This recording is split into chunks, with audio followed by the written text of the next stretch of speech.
Assalamualaikum warahmatullahi wabarakatuh.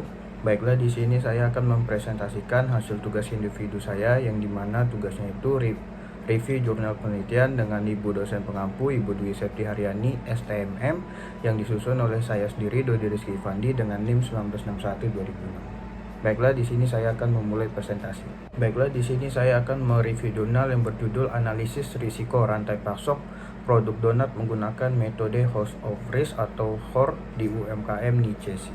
Baiklah, di sini saya akan menjelaskan review jurnal yang pertama, yaitu yang menjadi tujuan penelitian dalam jurnal ini yaitu adalah untuk mengidentifikasi risiko dan sumber risiko yang mungkin terjadi di dalam aktivitas rantai pasok tersebut dan menentukan suatu aksi mitigasi yang diprioritaskan di UMKM Nicesi.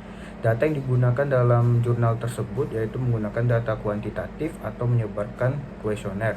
Metode yang digunakan dalam penelitian ini sendiri menggunakan metode Host of Risk atau HOR, sedangkan dalam penentuan kriterianya bisnis proses menggunakan dimensi Supply Chain Operation atau SCORE.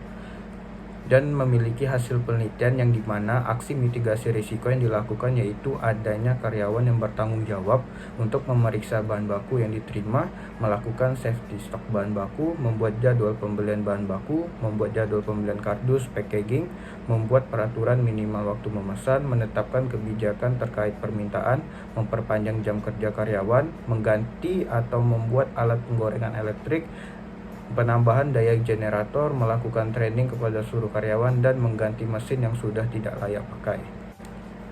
Yang kedua itu review jurnal yang kedua dengan judul paper atau judul jurnal penelitian ini yaitu mitigasi risiko rantai pasok produk donat menggunakan metode Host of Risk di UMKM Nicesi dengan nama penulis Maria Ulfa dengan jurnal Industri Service dan diterbitkan pada tahun 2020. Di sini saya akan menjelaskan review yang ketiga. Yang pertama itu apa yang menjadi pertanyaan penulis. Menurut saya di dalam paragraf jurnal tersebut terdapat menjelaskan yang dimana dalam proses produksinya dari mulai bahan baku sampai hasil produksi dikirim ke konsumen masih banyak ditemui resiko yang mengganggu kegiatan industri tersebut tidak berjalan dengan lancar. Apa rencana atau solusi apa yang dilakukan oleh UMKM dalam menghadapi resiko tersebut? Itulah yang menjadi suatu pertanyaan dari penulis tersebut.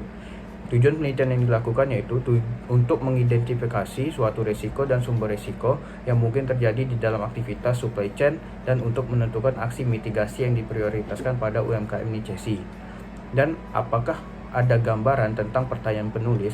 Menurut saya di pendahuluan jurnal tersebut memiliki gambaran tentang pertanyaan si penulis yang dimana ada paragraf yang menjelaskan bahwa perbaikan dan pengukuran kinerja rantai pasok akan bermanfaat apabila dijadikan dasar dalam melakukan perbaikan, yang dimana itu menjelaskan atau menggambarkan pertanyaan dari penulis. Review yang keempat, bagaimana penulis menjawab pertanyaan? Menurut saya dalam jurnal tersebut ada paragraf menjelaskan di mana dalam pendekatan proses biasa dilakukan pemetaan atau mapping proses rantai pasok saat ini dan penentuan pantai rantai pasok yang diinginkan, yang dimana penulis melakukan proses pengukuran manajemen risiko rantai pasok pada penelitian tersebut dengan melakukan identifikasi risiko, analisis risiko, evaluasi risiko, dan mitigasi risiko, yang dimana dari 4 penelitian tersebut itu menjadi sebuah jawaban dari pertanyaan si penulis. Dan penulis menggunakan metode apa dalam jurnal tersebut? Dalam penelitian ini menggunakan metode SCORE atau Supply Chain Operation Reference dan HOR atau Host of Risk. Review yang kelima, data yang digunakan seperti apa?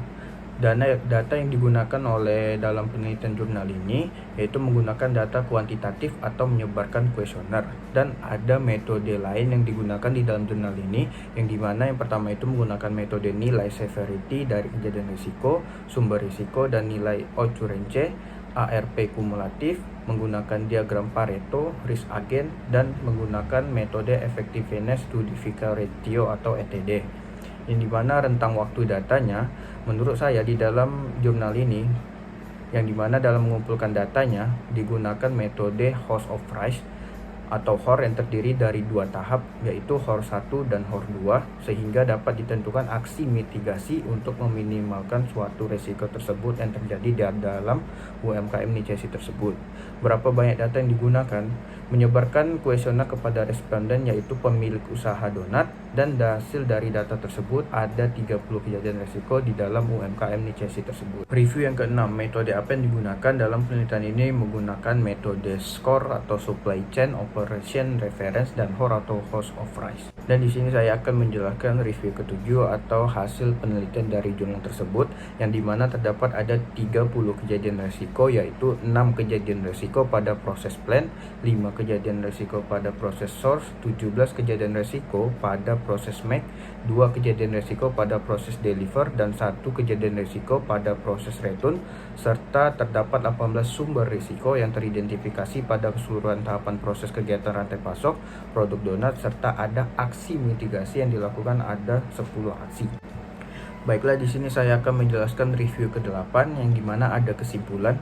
Kesimpulannya itu yaitu aksi mitigasi risiko yang dilakukan yaitu adanya karyawan yang bertanggung jawab untuk memeriksa bahan baku yang diterima, melakukan suatu safety stock pada bahan baku, membuat jadwal pembelian bahan baku, membuat jadwal pembelian kardus packaging, membuat peraturan minimal waktu memesan, menetapkan kebijakan terkait permintaan, memperpanjang jam kerja karyawan, mengganti atau membuat alat penggorengan elektrik, penambahan daya generator, melakukan training kepada seluruh karyawan, dan mengganti mesin yang sudah tidak layak pakai.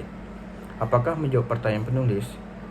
Di sini menurut saya dari hasil dan kesimpulan di atas sudah menjawab pertanyaan dari penulis, yang dimana dari kesimpulan sudah dijelaskan beberapa aksi atau solusi yang harus dilakukan oleh UMKM Nicesi tersebut. Baik, ini review yang terakhir atau review ke-9, terdapat kelebihan atau kekurangan dari jurnal tersebut menurut saya. Kelebihan dari jurnal ini menurut saya yang dimana penulis menjelaskan secara detail dari data-data yang digunakan sehingga memudahkan pembaca dan mengerti dari hasil atau kesimpulan tersebut. Sedangkan kekurangannya menurut saya yaitu yang dimana hanya kurang menjelaskan di mana keberadaan UMKM Nicesi saja. Baiklah, di sini saya akan menjelaskan atau membacakan 10 istilah yang saya temukan di dalam jurnal tersebut beserta definisinya. Yang pertama itu ada metode Host of Rice atau HOR, yaitu merupakan model yang terintegrasi antara model FMEA untuk mengukur risiko dengan model HOC untuk memprioritaskan agen risiko dan menentukan tindakan paling efektif apa terhadap risiko yang terjadi. Yang kedua itu ada metode Supply Chain Operation dan Reference atau SCORE, merupakan model referensi proses yang menggambarkan konsep-konsep dalam rekayasa ulang proses bisnis, benchmarking, dan pengukuran proses. Yang ketiga itu ada agroindustri, yang dimana merupakan kegiatan yang memanfaatkan hasil pertanian sebagai bahan baku, merancang dan menyediakan peralatan serta jasa untuk kegiatan tersebut. Yang keempat itu ada perishable, yang dimana merupakan mereka cenderung merusak, membusuk, atau menjadi tidak aman untuk dikonsumsi suatu saat. Yang kelima itu ada brainstorming, yang dimana merupakan metode untuk menemukan ide-ide baru berdasarkan pada spontanitas dan kreativitas. Yang keenam itu ada diagram Pareto, yang mana merupakan suatu grafik batang yang menunjukkan masalah berdasarkan urutan banyaknya jumlah kejadian. Yang ketujuh itu ada FMEA atau FMEA, merupakan pendekatan terstruktur untuk menentukan potensi kegagalan yang mungkin ada di dalam desain produk atau proses tersebut. Yang kedelapan itu ada Effectiveness to Difficult Ratio atau ETD, merupakan persamaan yang digunakan untuk menentukan preventer action yang biasa dilakukan terlebih dahulu. Yang 9 itu ada nilai occurrence, merupakan nilai yang diberikan untuk setiap penyebab kegagalan terjadi dari rating 1 sampai 10, yang dimana makin sering penyebab kegagalan terjadi makin tinggi nilai rating yang diberikan. Yang terakhir itu ada Risk Potential Number atau RPN, yang dimana merupakan angka prioritas yang didapatkan dari perkalian severity, occurrence, dan detection seperti ditunjukkan pada persamaan 1. Sekian dari presentasi saya tentang review jurnal penelitian. Apabila ada kata salah, mohon dimaafkan. Assalamualaikum warahmatullahi wabarakatuh.